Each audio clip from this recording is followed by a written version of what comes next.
L'objectiu d'aquest vídeo és donar 4 indicacions per anar ràpidament a començar el curs.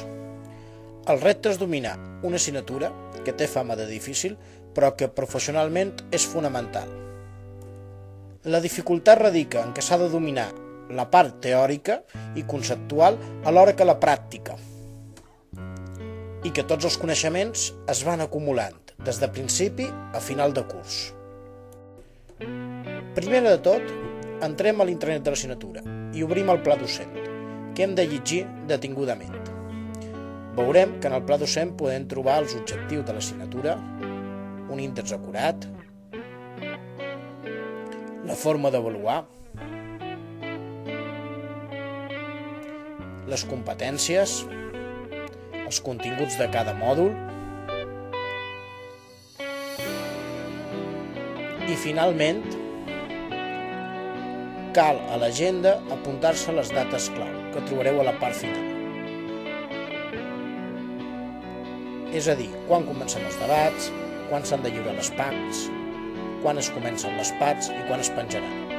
Un cop vist això i tenim les dates, el segon pas seria baixar-se el mòdul, la part teòrica, que trobareu al costat del calendari en relació al mòdul. Cliqueu i obtindreu el format PDF amb els continguts d'aquest primer mòdul. Com estudiar-lo? Anem a veure una forma de fer-ho.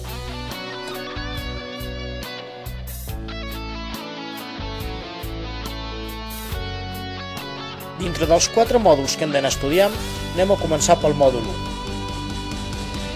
Una forma d'estudiar-lo és mitjançant 10 passos més 1. Fonamentalment, consisteix en fer una primera llegida ràpida del mòdul i després veure quantes lliçons hi ha. A partir d'aquest moment, començar a estudiar per separat i combinar pràctica i teoria de cada lliçó, així successivament.